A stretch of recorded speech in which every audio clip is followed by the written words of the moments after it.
Welcome to today's program titled Return to Business in New York City, Practical Guidance on How to Reopen in the Big Apple. At this time, all participants are in a listen-only mode.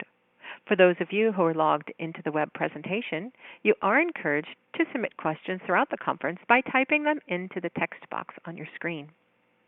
For those interested in obtaining CLE credit for this webinar, an attendance verification code will be read during the presentation that will be required on the CLE attendance affirmation form. Please write this code down. It will not be reread, and it is required for CLE credit. Copies of the webinar recording and materials will be distributed to attendees in the days following the webinar. At this time, I would like to turn it over to Lori Allman. You may begin. Thank you, and welcome everyone to our webinar today, Return to Business in New York City. We'll be giving you practical guidance on reopening in the Big Apple, which should be happening imminently. Our agenda today is here before you, and the first item we will cover is where the government stand on their plans for reopening New York State and New York City businesses. We'll also cover the topic of health testing, exams, inquiries, and policies and procedures relating to that very new phenomena in our workplaces. We'll be talking about physical space and time issues. That will cover issues relating to our commute, to vertical building access, and to social distancing, also new phenomena for our workplaces. We'll also be discussing a very important topic about returning to work and the reasonable accommodations, cooperative dialogues, and other health-related dialogues that will really have to happen between employees and employers and the state, city, and federal laws that govern those exchanges.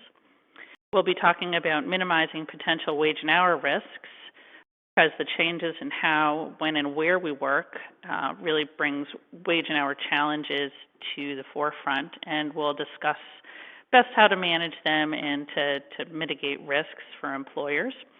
And finally, we'll be covering the New York City Council's proposed Bill of Rights legislation, which is a fairly radical piece of legislation that could have some wide-reaching impacts for employers. But before we turn to our substantive program, I'd like to take a moment to introduce you to all of the participants giving presentations during today's webinar. And I'll start first by introducing my colleague, Meredith Berger. Meredith Ann Berger is an associate at Seyfarth Shaw, who's been active in the COVID task force. And Meredith has particular expertise with respect to return to work issues.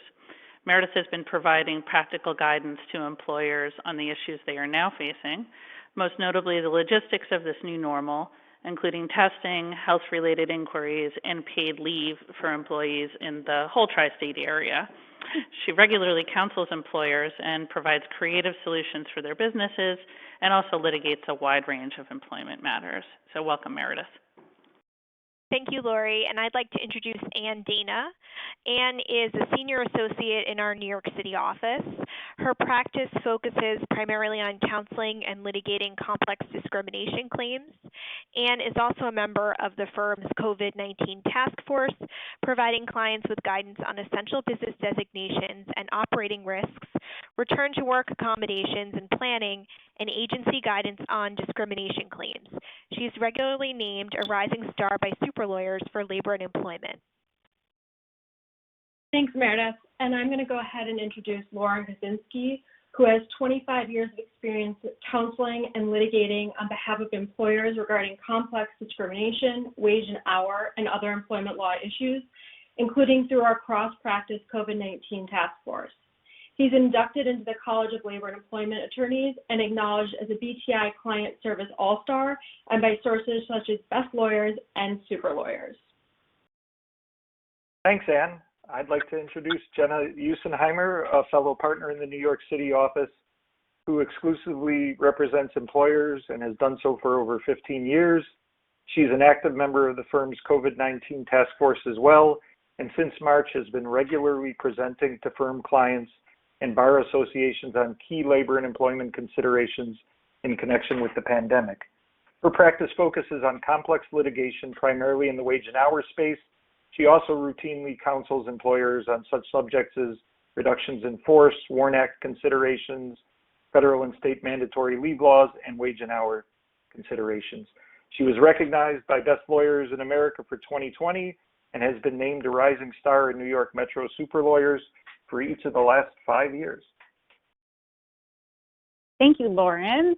And it's my pleasure to introduce my partner, Rob Whitman, who is a partner in our L&E department in New York. His practice focuses on employment litigation, arbitration, and counseling, with a particular specialty in wage and hour matters. He's the co-chair of Seyfarth's Financial Services Practice Group, a fellow of the College of Labor and Employment Lawyers, and a member of the advisory board of the Center of Labor and Employment Law at NYU Law School. Thank you, Jenna, and good afternoon, everyone. I'm pleased to introduce my partner, Lori, who you've already met briefly. Lori is the co-managing partner of our firm's New York office, as well as the head of its 50-member labor and employment law team. Lori has been recognized by Chambers and Legal 500 for strategic thinking and her ability to build bridges with adversaries. She was recently named on the Crane's list of the 50 top female attorneys, and has been highlighted previously for her work in the American Lawyer and other publications. She's also a member of our firm's executive committee, which has provided her with particular insight into running a business during the time of the current crisis. Lori? Thank you, Rob. So I will begin by covering where the state and city government are when it comes to reopening businesses. I think, as you all recall, New York on pause started on March 22nd and closed all non-essential businesses throughout the state. The pandemic from there continued to rise and peaked at about mid-April, at which point we started to see some of the terrible statistics decline. To date, New York has had over 335,000 confirmed cases and over 21,000 deaths. So obviously there'll be great caution when it comes to reopening in light of that context. But the good news is that the New York pause order is set to expire this Friday, May 15th, and it's been replaced with a plan called New York Forward, which is a multi-part plan.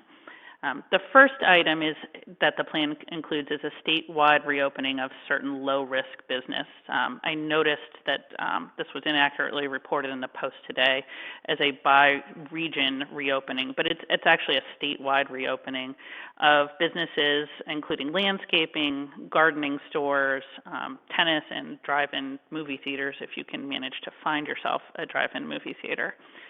But the vast majority of businesses will reopen in a regional and phased approach. And so what that means is that under the New York Forward plan, the state has been divided into regions. And then the reopening of the regions will depend on the region meeting certain metrics. The region will be able to open when it meets 7 of 7 metrics, which we'll cover in a moment. Once the region hits those 7 of 7 metrics, the region is going to be allowed to reopen in 4 separate phases. So there's 10 regions throughout the state. New York City is its own region, separate from the neighboring regions of Long Island and the Mid-Hudson region, which is Westchester and Orange County and the like. And then each region has a regional control room, which will represent really a shift from the centralized statewide control that we've been seeing under Governor Cuomo for the last couple months. And it's going to be giving localities more authority and more decision-making back at a more local level. What the regional control rooms will do is they will monitor these key metrics, the 7 metrics I mentioned previously, and they'll be watching for backsliding or certain concerns that are arising, and the regions will have the authority to dial back their openings if they see problems. The control rooms will also set specific compliance rules for businesses. They'll monitor compliance with reopening plans, and they can set their own local rules and procedures. For New York City, the control room personnel are going to consist of the mayor, the 5 borough presidents, the city council speaker, the labor council president, and the CEO of the Partnership for New York City. So these are the 7 metrics that the regions must meet in order to reopen, and this is from a tweet from Governor Cuomo yesterday. And you can track each region's progress on the website that was just started as well yesterday. It's called forward.ny.gov. And the metrics relate to hospitalizations, healthcare capacity, and testing and tracking capabilities. So as you probably saw, 3 upstate regions have already met all 7 of these metrics. 2 more are at 6 out of 7 and plan to reopen soon. New York City is currently at 4 out of the 7, Long Island 5 out of 7, and Mid-Hudson at 5 out of 7. So Mayor de Blasio is currently predicting New York City will hit 7 out of 7 in early to mid-June. Then once the region hits the 7 out of 7 metrics, then these are the 4 phases of reopening. And these phases were determined based on the economic impact of reopening, balanced against the risk of infection that's inherent in the traditional business model of these industries. So phase 1 is the phase that those upstate regions will be turning to this Saturday. There's also been an addition to this phase 1 now to include agriculture, forestry, and fishing. And what the state has said is there need to be at least 2 weeks between each phase at a minimum to make sure that this reopening didn't lead to a resurgence of cases. So you can see that even once a region starts phase 1, it's going to be some time for it to work through the various phases. Then finally, the state is mandating that every employer have a written plan. There's 3 main factors in each plan. There's the protection of employees and customers, changes that are necessary to physical workspaces as needed, and processes to ensure that the workspace can be used in a manner that's compliant with the public health direction, the CDC guidance, the New York State Department of Health guidance, the New York City Department of Health guidance.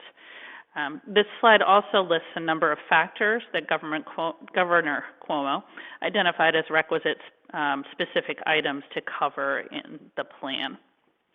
Right now, the government is not saying that these written plans need to be submitted for pre-approval, but the regions could mandate that, and at least the upstate regions that have started the quickest reopening are saying we're not mandating it right now, but we're reserving the right to review and ask you for your plans and to confirm that they're compliant. We do expect that employees will be able to request these plans at a certain point, or at least plan summaries, and we are fairly certain that at some point employers will need to produce the plans in discovery. So this planning for business reopening is something that each employer should think quite carefully about, and I will turn it over now to Meredith, who's going to talk a little bit about one component of an employer's reopening plan, which is health testing related issues. Thank you, Lori. As Lori mentioned, part of the governor's plan is that employers enact a continuous health screening process for individuals to enter the workplace. So in this sort of great unknown that we find ourselves in, we're, as employer counsel, here to help you figure out what that means. So some options that have been floating around, you see a lot, are temperature checks, health questionnaires, which may be used in lieu of or in conjunction with the temperature checks, as well as testing and contact tracing. For temperature checks, current CDC and OSHA guidance both strongly recommend and in some way mandate that the employee be subjected to a temperature check in some way. And there are a lot of logistical concerns with respect to temperature checks. There are also thermal screenings that you may want to consider, as well as other screenings. And questionnaires are a recommended part of that as well, where an employee can certify that they do not have any of the common symptoms of COVID. However, one thing to keep in mind if you're implementing either temperature checks or a health questionnaire is that it's really not a guarantee, right? Nothing is a guarantee, of course. But there are people who have COVID-19 that don't have a fever, and there are people who have a fever and could not have COVID-19. And the similar theory goes for any symptom that someone could have that you've been seeing as common symptoms for COVID. Another question that we have been receiving is the employer's ability to conduct testing on family members or other individuals in an employee's household. The EEOC, which is the federal agency that governs these sorts of questions, has mentioned that there could be a GINA, which is the Genetic Information Non-Discrimination Act issue, where an employer requests either genetic information about a family member or whether an employee has symptoms or has certain markers of COVID-19, whether an employee's family member has the same. So that we await further guidance on that, as well as from the state and the city as to whether temperature checks are something that's going to be required. Right now, it's permissible to conduct temperature checks, but there are, privacy issues, there are wage and hour issues, accommodation issues that we will discuss today throughout the presentation. In terms of both questionnaires and temperature checks, employers should take care to store any information that they collect with regard to an employee's health considerations separately from any HR file, just like any other medical information that you would store. In addition, with respect to testing, many employers are looking into testing their employees before they return to work. With that, be sure to use an FDA-approved test, and be aware that recent reports have indicated that testing can render false negatives. And just because someone tests negative at a particular point in time, whether it's in the morning or in the afternoon, doesn't mean they can't get it that day or the next day. So similar issues are rife with antibody testing, which has not been viewed as reliable either. And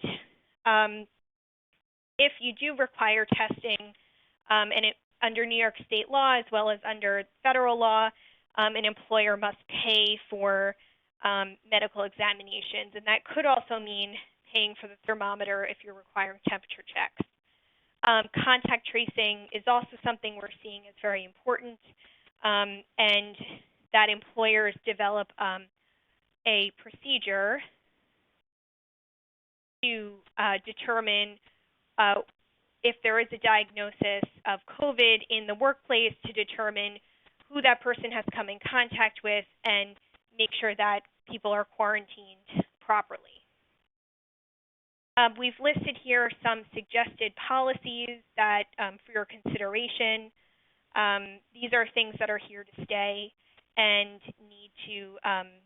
employers need to be thinking about implementing these policies, as well as procedures. If you are implementing screening, you want to think about how the screening will be done, who will be doing the screening. Is it a self-certification, which can be recommended, or will the employer or a vendor be conducting the screening? How often?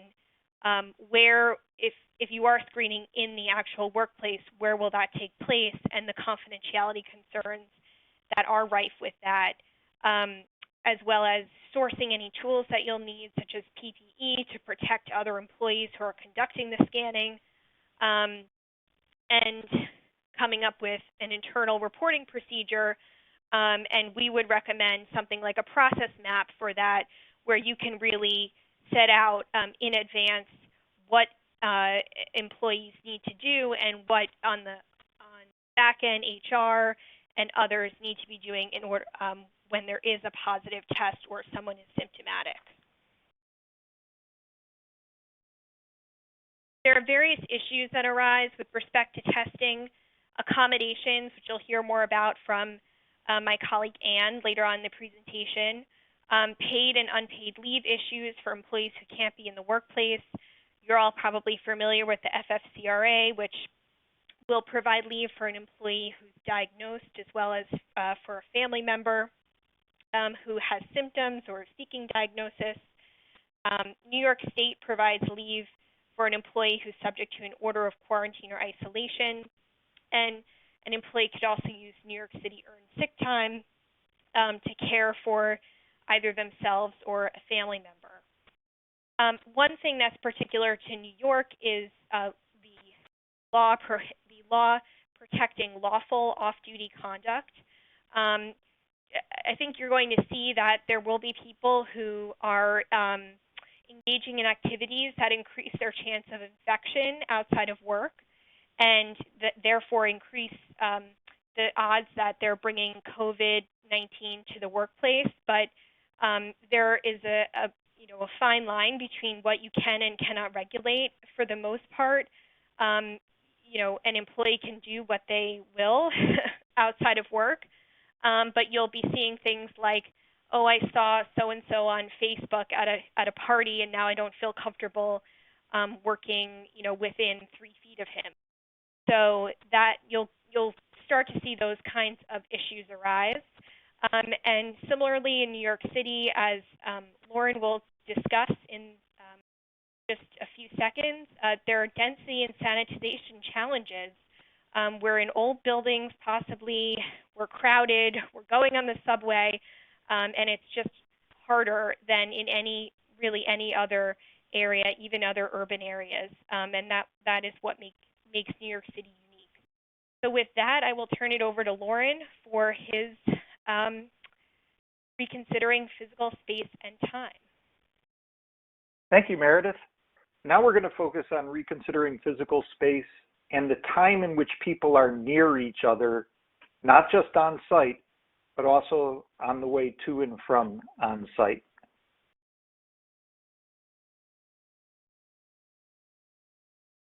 The overarching mission is protecting the safety and health of everyone, not just the employees, but also contractors, vendors, guests, customers, you name it, everyone coming on site.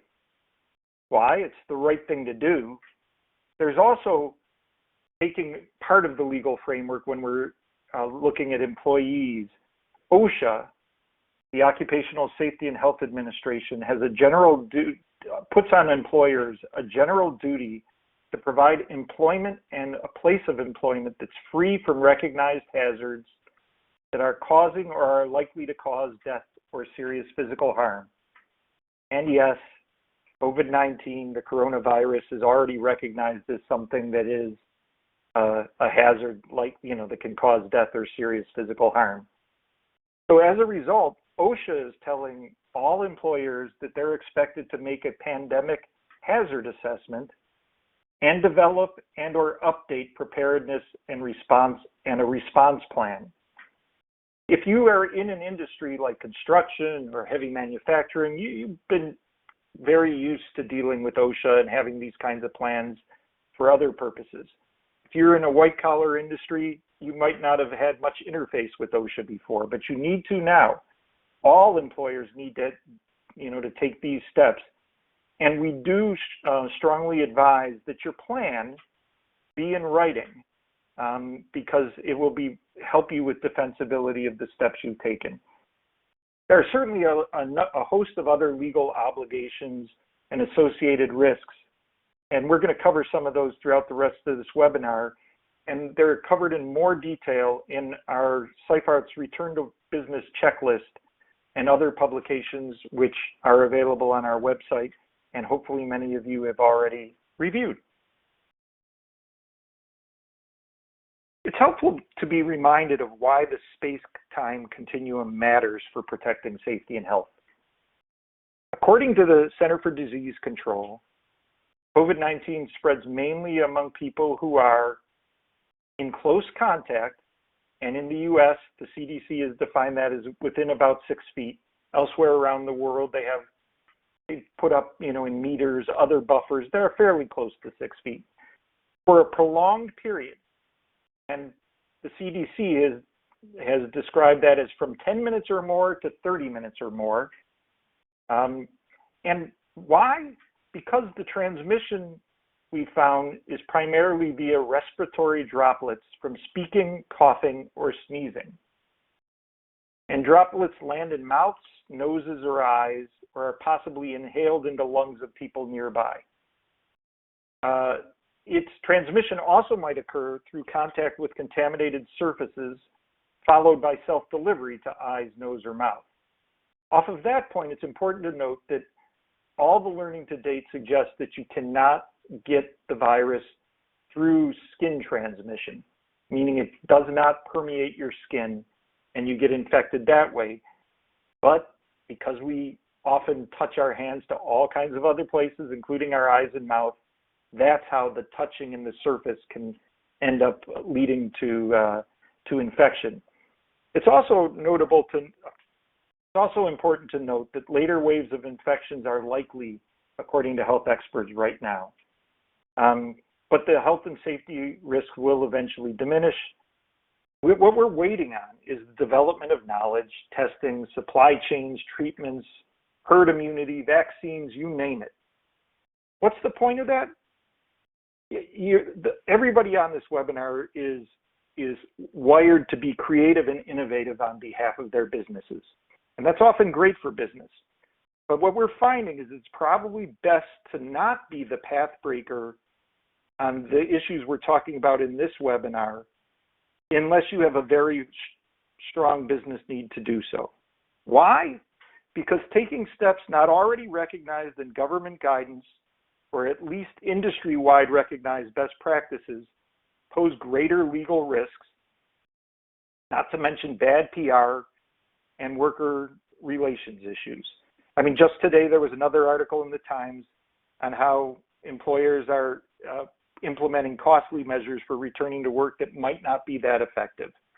And there are plenty of surveys showing that workers, customers, clients, their anxiety about in-person interactions is still very high.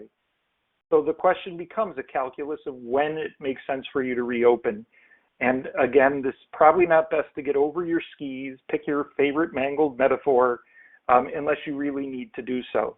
And it's also important to remember that reopening is a process, not an event. Why? Because you could do it in waves. There could be another wave of infections. You might need to go backwards. So think of it as a process rather than an event. So the goal to promote safety and health is to promote more distance between people and less time for them to be in proximity. And it's, again, this is not just for employees and this is not just on site. But thinking about when you're on site, there are potential upsides to avoiding being among the first to really surge your on-site workforce. Consider strategies like phasing returns, with the first phase being voluntary to the extent practicable business-wise.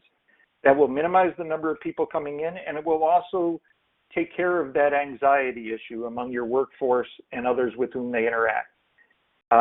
Consider doing things in teams.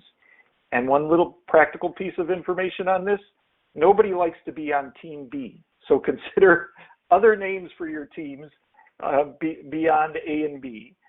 And consider other scheduling adjustments, including staggered start, end, and break times. Why? Because the whole goal is to minimize the number of people who are close to each other for prolonged periods of time. And this being New York City, we have distinctive challenges because we're so dense. It's what makes New York great in good times. It's also a real challenge right now. And let's look at commuting for that. We have the highest percentage of individuals who use mass transit in the U.S., with one of the lowest percentages of single drivers. Many people own no vehicle or even a bike, or don't own enough for every household worker. So this idea that everybody can just commute in an individual bubble is probably not practicable. The mass transit, the streets and the sidewalks are very crowded. Right now, because of budgetary issues and everything else, mass transit is on schedule reductions, and disruptions are likely going to continue for some time. And what this, equates to is a resulting reluctance of some people to resume their commutes. So employers are talking about things like, if we stagger start times, people can commute when there's less people in the subways, on the roads, things like that.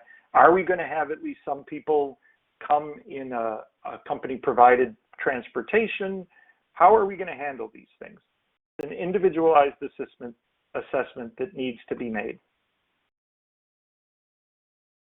Now, it's another unique thing about New York City is that many people don't own and or entirely control the on-site space as an employer.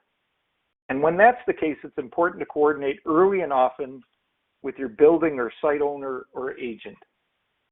Think about it. You have the commute, then you have your entrance to get into your workspace. And building entrances, security and travel path are often the responsibility of building owners or agents. And the current setups might include a lot of touching of surfaces and a setup that contributes to bottleneck crowding. And remember, if you make people wait too long and you force people to queue up in too confined of a space, you're violating the social distancing precepts simply through doing that. And we are a vertical in New York City. We have a lot of vertical real estate, and elevators, lifts, stairs, escalators are definitely cramped and likely sources of bottleneck crowding. So what to do? Well, it's an individualized situation, but consider the cab sizes, the number of floors, the daily number of riders, and determine a maximum occupancy per elevator. And, mark where to queue while waiting for the elevators and where to stand while in them.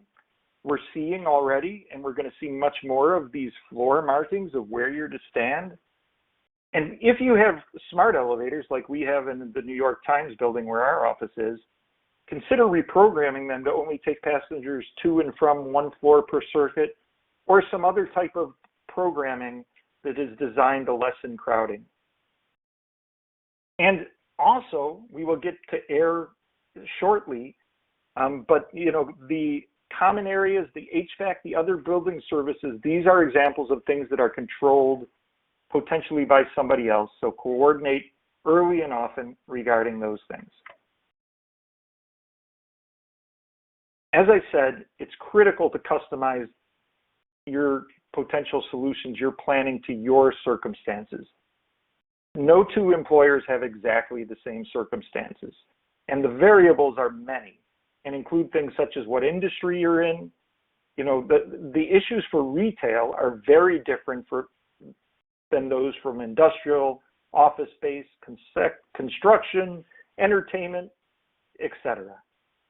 Consider the worksite characteristics, the size of your workforce, your business outlook, that matters, your culture. And we get all kinds of questions, can we just have a template for the plan? Just tell us what to do. Truthfully, you should be wary of one-size-fits-all templates for this situation. You need to choose what's effective and practicable from government and other guidance, sticking to the guidance as your core, and but recognizing there are some core commonalities. Like there's going to be social distancing needed in every plan. There's going to need to be disinfection needed in every plan. And there's likely going to be face coverings needed in virtually every plan in the near future, according to the governor's executive orders and other guidance.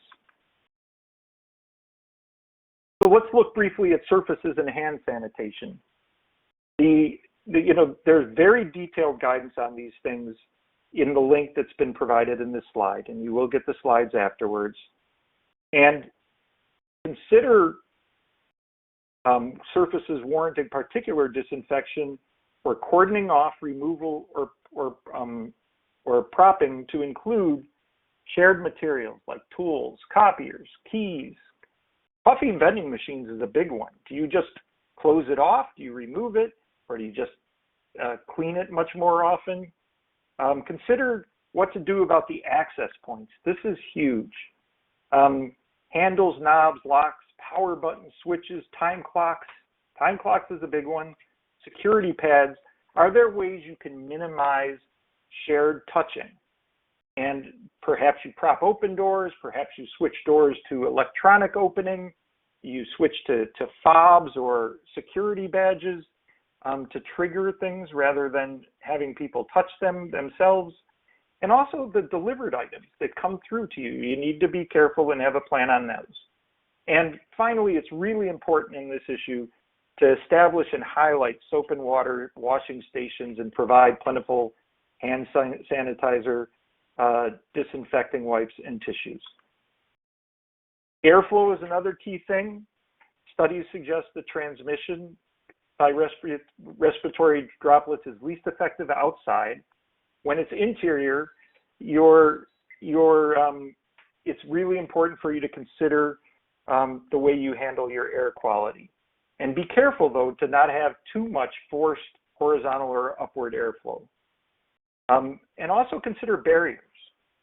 Personal face coverings are going to be required for many situations for a long time, but depending on your situation, you might want to consider plexiglass or other physical separations like sneeze guards or enclosed offices or other workrooms. Also consider physical space reconfigurations. To the extent you have extra space or can, move your workers into enclosed or semi-enclosed or shielded spaces, redesign production lines, remove or close off huddle spaces and features like break rooms and inviting furniture. That was a trend recently, but we've needed to, we might need to cordon those off or remove those now, and engineer and mark one-way pathways through narrow spaces like hallways. And then on signage, like those markings, just consider more visual reminders of all the things we talked about to now. And with that, I'll turn it over to Jenna. It's actually going to be Anne. So we're going to turn now to reasonable accommodations, cooperative dialogues mandated by New York City, New York State, and federal law. So while we've seen a variety of accommodation questions come up, the most prevalent one is how to deal with employee requests to continue working remotely. This slide highlights the types of requests that we're seeing employers around the country getting as we're moving towards reopening. While this slide is meant to be comprehensive, the focus of the presentation today is going to be on the first 4 bullets. That said, it's going to be key for employers to be thinking about how they will approach these types of requests and getting a plan in place now in advance of getting employees' queries, as that's going to make sure that you're in compliance with the law. It's also going to be important to kind of think about the philosophical approach that your company wants to take with respect to these types of requests. We're seeing a distinction between the legal issues of what is required versus the employee relations issue with respect to how you want to respond. Of course, you want to be keeping in mind what potential negative publicity might look like if you deny a request and it was to be reported in the news, or you were to have to defend it in a lawsuit.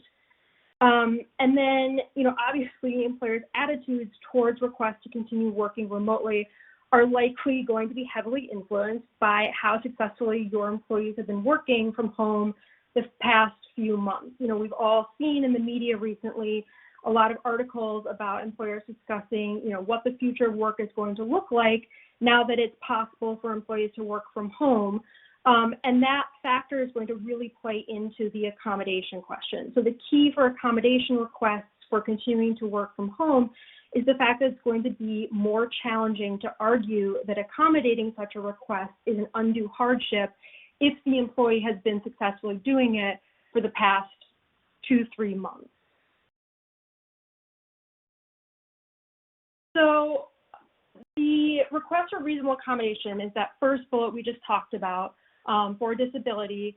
We highlighted here, high level, here are the laws you need to be aware of: the Americans with Disabilities Act, the New York State Human Rights Law, and the New York City Human Rights Law. Given, the time constraints of this presentation, we could probably do an entire presentation on accommodations.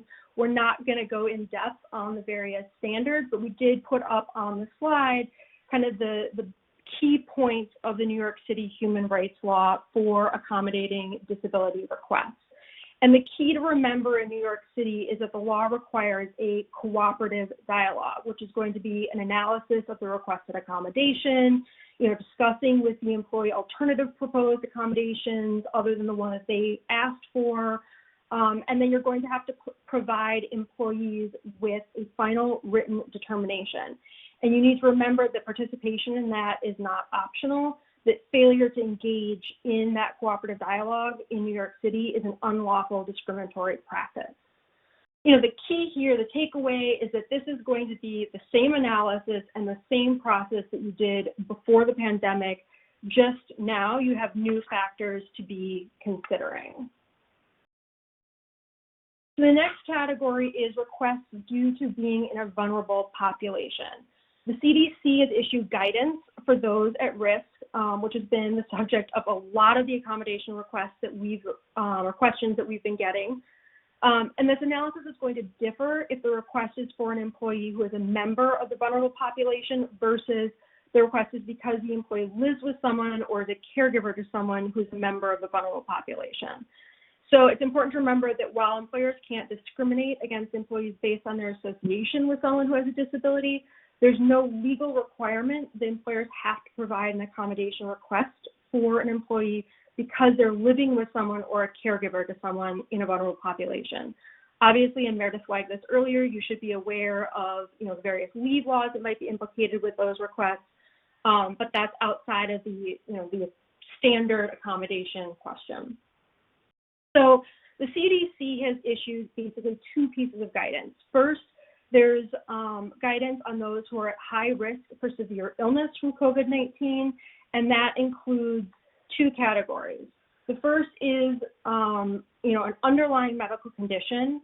They list a bunch of the different underlying medical conditions. It's important to kind of pay attention as we're seeing some of that shift a little bit as new research comes out. But what's listed right now, we don't see that, all of those listed medical conditions are really going to qualify as a disability under the New York City Human Rights Law. So you are going to go through that same analysis we just talked about on the prior slide. The second category that it lists are people 65 and older. And technically, this is one of those places where the law does not require you to accommodate someone based solely on the person's age. Obviously, if they have an underlying health condition, you're back on the previous slide, but employers may choose to go ahead and accommodate people based on age. This is, again, a place where they're going to want to think about how many employees are impacted, what is the PR aspect, that sort of thing. The CDC has also issued another piece of guidance. It's basically for people, or quote unquote, others at risk, and they list three categories there. And it's people with disabilities, pregnancy, racial and ethnic minority groups. We've kind of covered people with disabilities. The key here is going to be people who are pregnant. And the CDC guidance currently says that we don't know if pregnant people have a higher risk of getting sick with COVID-19. Currently, we believe they have the same risk as everyone else. I will say I saw something come out in the news yesterday that suggests that might not be true. So I think this is another area where employers really should be paying attention to what the research is showing and how that may be changing the risk factors. That said, while the analysis under federal law is going to be a little different with respect to pregnancy, the New York City Human Rights Law does require employers to accommodate an employee's pregnancy, childbirth, or related medical condition. So for employees in New York City, an employee's request, for example, to continue working from home because the person is pregnant would require you to go through that cooperative dialogue accommodation analysis that we discussed. And again, this is one of those places where employers are really going to want to think about how many employees are really going to be impacted if we go ahead and accommodate this group. What is it going to look like if we have to defend ourselves in the press or in a lawsuit? If we don't accommodate this person, they come in, they get COVID, and something happens to the baby. And then finally, just very quickly, with respect to racial and ethnic minority groups, you obviously don't need to accommodate someone solely based on their race or ethnicity. However, they may have a certain chronic underlying health condition, and that's part of the discussion on the CDC guidance there, that you would need to go through that accommodation framework for. And then finally, there are requests due to fear of COVID-19. We're hearing a lot, Lauren touched on this, we're hearing a lot about employees raising concerns and expressing fear about returning to the workplace. In terms of requests to continue to work remotely based solely on fear, employers are really going to have to do a careful assessment whether that fear is kind of the general anxiety fear that we're all feeling right now, given the circumstances, or does this employee have an anxiety disorder that would require this request to be analyzed under the disability framework? So keeping in mind things like anxiety disorders, obsessive compulsive disorders, or post-traumatic stress disorder. We're expecting to see that this may be compared to cases, after September 11th with post-traumatic stress disorder and employees saying that they don't want to come into the workplace. I am having trouble advancing slides. There we go. We just wanted to flag for everyone quickly that there is agency guidance on these issues. The EEOC has published two kind of key pieces of guidance. One is what you should know about COVID-19 and the ADA. The other is a pandemic preparedness in the workplace, an Americans with Disabilities Act guidance that includes a bunch of FAQs. The State Division and the City Commission also recently issued guidance as well. The key for the Commission is that they said that they are adopting the EEOC's pandemic preparedness guidance, but then caveated that advice with the fact that employers still need to follow the city law, and basically flagged a number of issues, which included, the broader definition of disability, the broader pregnancy protections, and obviously the written decision for cooperative dialogue. In the interest of time, I'm not going to go through these questions, but here are 5 key questions that the EEOC's guidance addresses concerning accommodations. I think this kind of highlights what the types of questions employers have. You can really look to that guidance, and then obviously Seyfarth is here to help provide any legal guidance that employees might need. So next, turning to minimizing potential wage and hour risks with Jenna. Thanks, Anne. Hi, everyone. Okay, so even though I know wage and hour is obviously everybody's favorite part of the webinar, we are running short on time and we want to make sure to address questions. And I know Rob has some really interesting updates on the New York City proposed legislation. So I'm going to go through these talking points pretty quickly to make sure we can fit everything in. So the first thing that employers should be keeping in mind right now with respect to return to work is wage reductions in both your exempt and non-exempt employee populations. So we've been seeing over and over again that even though companies are really looking forward to reopening and they're bringing people back to work, there are some concerns with having enough work to keep employees busy and also with cash flow. So when it comes to non-exempt employees, just like when you are maybe reducing schedules and reducing your workforce, there's not a lot of concern with respect to reducing their hourly rate. You have to keep in mind, giving them advance notice, especially in New York State, of any change in their wage rate. And of course, you want to make sure that their hourly wage is above minimum wage, of course. But other than that, you don't have a lot of concerns with your non-exempt employee population. With your exempt employees, you want to keep a couple of things in mind. Number one, you still have to give, especially in New York, advance notice of a wage change. But you also want to make sure that even if you're reducing their salary, that you're being sure to maintain the appropriate salary basis. So this is 2 parts, right? The first part is you want to make sure that they're still making the minimum weekly salary requirement under New York law or in any state in which you're operating, right? That's the first thing. That's really probably the easiest part. The second piece of this is employees who are classified as exempt. It's a 2-part test, right? And I think we typically focus on the duties question and we focus on the amount of money. But that weekly pay, it's more than just how much you're paying. It's that the money needs to be paid on a salary basis, right? So what's the salary basis? So as a refresher, basically this means that the amount of money exempt employees earn each week as their salary cannot fluctuate from week to week based on the quality of quantity of work.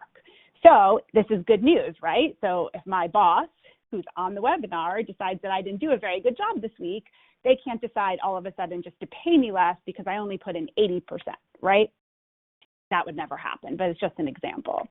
So here we want to make sure that if you as a company are taking a one-time only go-forward pay reduction or an infrequent time only, right, pay reduction for your exempt employees, that's fine. There's really not a lot of concerns that you have to worry about as long as you're, still meeting the minimum pay requirements in the statutes. But you want to make sure that it is a one-time go-forward change or that it's happening on a very infrequent basis and that it's not fluctuating week to week based on the number of hours people are working and that you're doing it so infrequently that nobody, even really creative plaintiff's attorneys, can't argue that actually this constantly changing weekly pay is just like it's a pretext for an hourly basis, right? Because then you're going to have a problem sustaining that salary basis. Okay, the second thing that we want to hit on is off-the-clock claims. So, everybody is working from home right now, and as we return to work, you've heard a lot about the need to engage in the interactive process and the cooperative dialogue. And you might have high-risk employee populations who can work from home and who have been working from home. And so you just want to remember, you want to make sure that you have a reliable way to record their hours worked. And we think that this is the kind of claim that could lend itself to, it's not just people in one position or another position who are working from home and might bring an off-the-clock claim, right? It's basically broad swaths of employees, either who now, while the pause order is in effect, or going forward who need accommodation and are continuing to work from home. So you want to make sure that you have a really strong argument to defeat any kind of claim for off the clock. And some, suggestions here, you can have, web or computer-based time entering systems. If you're a very small company or you don't have the cash flow to set up some sort of work from home, clock in, clock out system, you could even go like, quote, low tech and just have employees submit timesheets via email to their supervisors. You just really want to have something where the employee is representing how much time they're working that you can rely on later down the road if somebody were to challenge their hours. Okay, now, moving on to the assessment of exempt status due to changing business operations. This is something that we get questions on over and over again. So part of this is, if you all of a sudden now are bringing back all of your exempt managers to work, but they're the people that they supervise, right, which are the people that essentially make them exempt, are no longer working, then you may have an issue justifying that managerial or executive exemption. So we just want to flag for you, don't forget about the duties test. Make sure that you're analyzing whether people who are performing their regular jobs are actually remaining exempt in these new changing environments. The second piece of this is that some employers are considering redeploying their exempt workforce, right? They're paying people, they're paying them a weekly salary, and they want to assign them some non-exempt work, right? So maybe we're talking about folding the clothes or answering the phones or restocking supplies or just doing things that we don't typically or traditionally think of as exempt work. So in New York, right, we know that the primary duty test is the basis upon which we examine exempt employees, right? So in New York, we're lucky. We're not like Connecticut or Pennsylvania or California or other states where the state statute directly tethers exempt work to the amount of exempt work being performed in each work week, right? We have a little bit broader of a primary duty test, and it follows the FLSA. And the case law does not articulate very clearly at all whether, you are supposed to be examining primary duty on a weekly basis, on a monthly basis. Generally, the cases say, we need to look at the position, the character of the position as a whole, right? And there's definitely cases that hold 1 week is way too short, but there's not really cases that articulate any clear outer bounds. So we just want to be careful here that you're keeping in mind, the more non-exempt work that you're giving your exempt employees for the longer amount of time is going to be, it could potentially be problematic. There is an FLSA emergency exception that exists. It's built into the regs, and it talks about in emergency situations assigning your exempt employees non-exempt work. And the regulation says in an emergency, this is not going to cause those exempt employees to lose their exempt status. Now, what's an emergency, right? So this regulation was written a long time ago, and it talks about things like if a mine collapsed and your exempt manager starts to dig out the employees who are trapped in the mine collapse, yes, that digging out of those employees is not going to make that exempt employee non-exempt. You may be surprised to learn that a pandemic and a public health emergency is not built into the regulation. So it is sort of an open question as to whether or not, judges are going to allow employers to rely on the pandemic to justify or to meet the emergency exception. I will say that Seyfarth has requested guidance from the current administrator of the Wage and Hour Division of the Department of Labor, seeking additional guidance on this very issue. And of course, if we were to get any, we'll make that widely available for everybody. And finally, we want to touch on, compensable time concerns. You've heard about, should we, space people out on elevators? Should we restrict the number of people who can take them? Should we take employees' temperatures? What about COVID-19 tests and antibody tests? And we want to make sure that everybody is remembering that all of these sort of pre and post-preliminary activities may, in certain circumstances, very well be compensable. Unfortunately, it is a highly fact-intensive analysis. The Second Circuit has articulated various factors and has a long line of cases that talk about what might be compensable and what's not. This kind of stuff that we're talking about now, like taking your temperature, it's in a gray area, right? It doesn't fall into any of the kinds of preliminary activities that the Second Circuit or the Supreme Court have clearly articulated as compensable or not compensable. So you want to make sure to pay extra special attention to these issues as you bring your workforce back to work. All right, and I went over what I thought I would do, but I'm going to hand it off now to Rob to talk about the New York City's proposed Bill of Rights. Thank you, Jenna. And before I get to that, which we will cover very briefly because we're running low on time, I want to give the CLE code, the moment you've been waiting for. That is SS, as in Seyfarth Shaw, 3387. Again, that's SS, as in Seyfarth Shaw, 3387. And if you've registered for the webinar, you will receive a certification form by email as well as an evaluation form, which we certainly appreciate you filling out. So just very briefly on the New York City Council Bill of Rights, this is part of a larger package of relief measures that the City Council is considering under the current crisis. The New York City Essential Workers Bill of Rights is one of the centerpieces of that, and it's currently under consideration at the City Council. I have two overarching messages. You can see on the slides, and if you've received our alerts, the general provisions that are set forth in the bills, but two overarching comments. One is for you employers out there. Number one is don't panic. These are just proposals so far. Nothing has been enacted. There is no target date for something to be enacted. They are just being considered, and there was a lengthy hearing last week at which a number of stakeholders testified, and there appeared to be some pulling back or at least some consideration of reality by some of the City Council members who had proposed these measures in the first place. So nothing is on the books just yet. The second overarching message is be very afraid. For New York City employers, this could potentially be one of the most far-reaching employment statutes ever enacted and would essentially, at least the second bill, abrogate employment at will in New York City. So the three pending bills, the first one calls for premium pay for essential workers. Essential workers is defined under the governor's executive order. It would last only during the current state of emergency.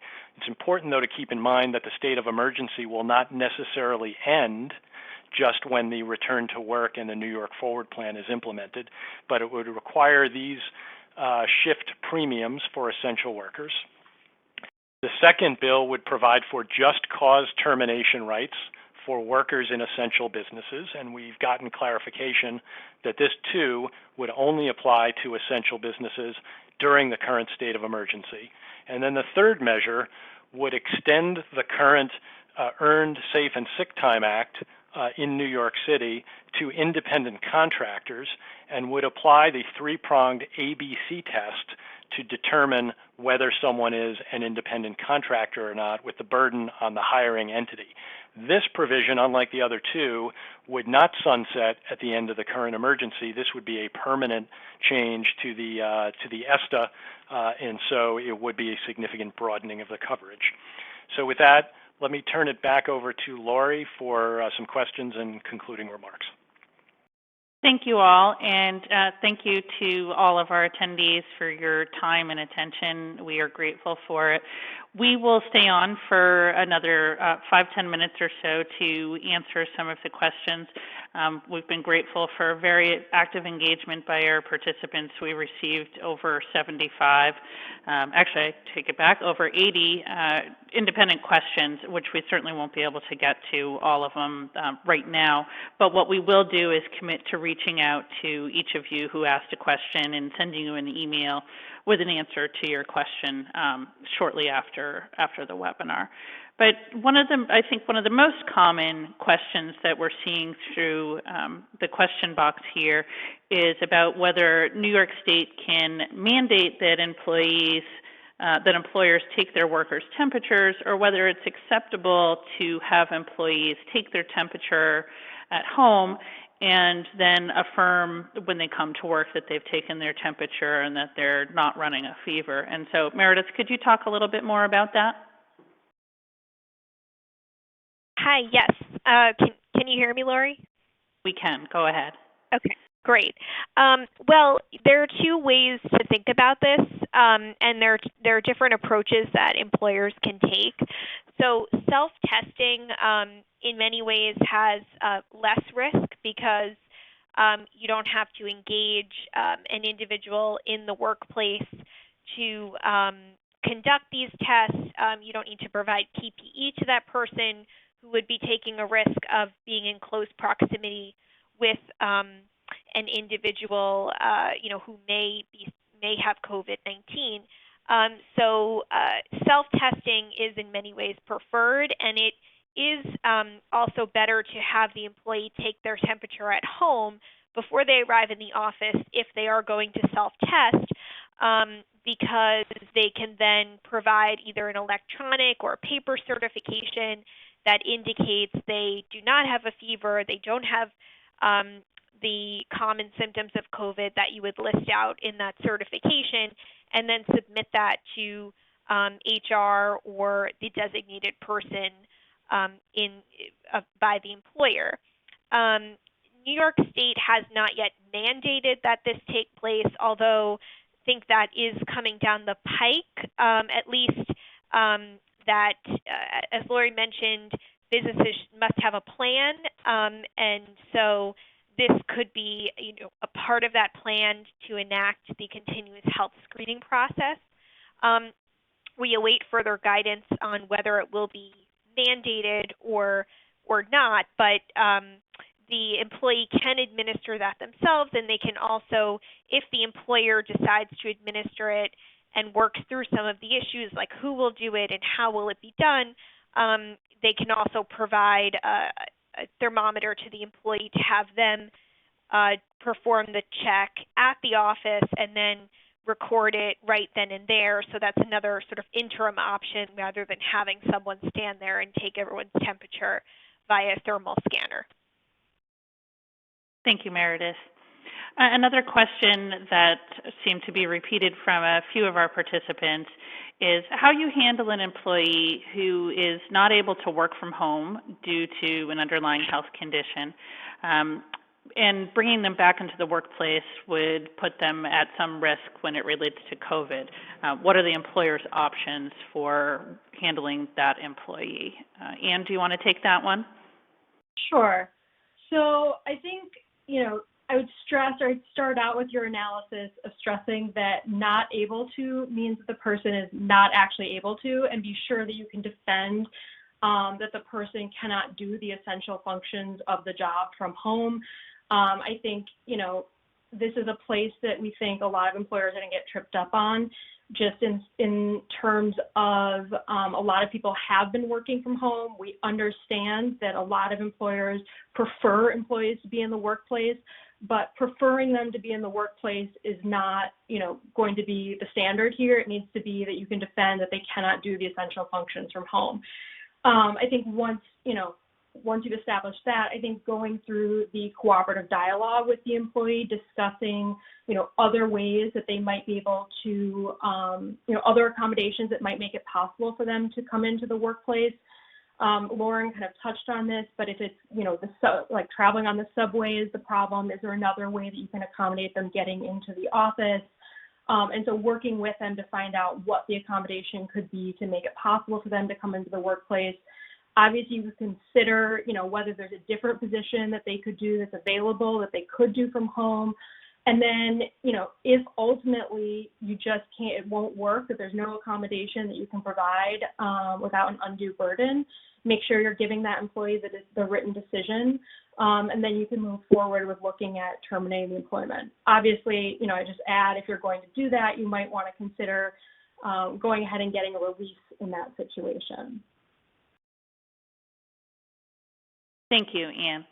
Another question that was asked was what the liability processes component of the mandatory plan under the New York Forward Act is referencing, and that's an excellent question and one that we've been asking ourselves and are hoping to get an FAQ answered from the government on that. But what our best understanding is of what the development of liability processes means is the employer making sure that they have the appropriate insurance, workers' compensation coverage, and the like, and that they have a process by which their employees can secure that kind of coverage if they feel that they need it, knowing that employees may not be in the offices to do that.